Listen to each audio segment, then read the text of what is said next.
elle est l'un des visages emblématiques de TF1. Depuis 30 ans, Evelyne Delia présente la météo de TF1. Sa bonne humeur et son professionnalisme sont toujours autant appréciés du public. En revanche, il y a un domaine dans lequel elle n'excelle pas. Et cela lui a valu de gentilles moqueries d'un ancien présentateur du JT de 13h de la première chaîne. C'est en 1991 qu'Evelyne Delia a présenté sa première météo. Ainsi, elle a eu l'occasion de collaborer avec des présentateurs, parmi lesquels le regretté Jean-Pierre Pernaut. Interrogée par Gala, édition du 2 février 2023, la divine blonde de 74 ans a partagé un amusant souvenir.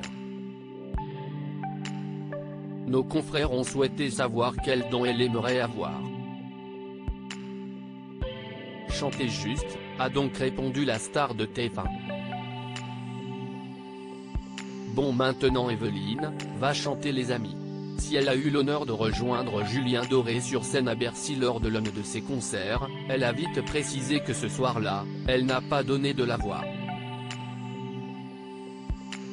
Et heureusement pour le public visiblement, car elle l'assure, elle chante mal.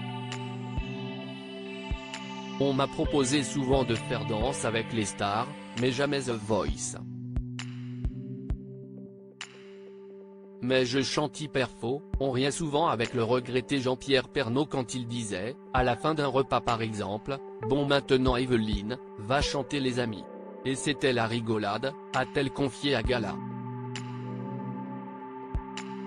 Un doux souvenir de son confrère dont elle était proche.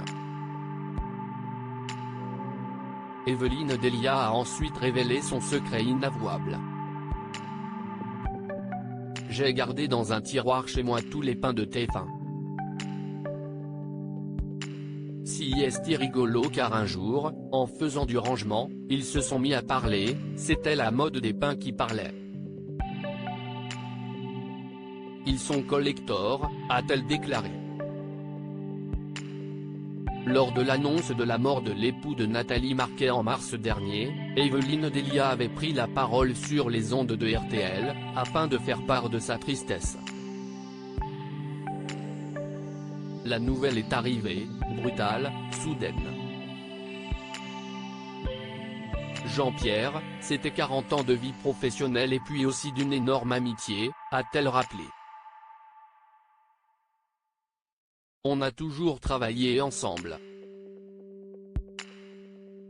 On a des tas de souvenirs à l'antenne. Déjà depuis quelques jours c'est dur. C'est dur pour tout le monde, c'est dur pour toute la rédaction, déclarait-elle. Bientôt un an après son décès, Jean-Pierre Pernaut est toujours dans son esprit, ainsi que celui de ses proches et du public.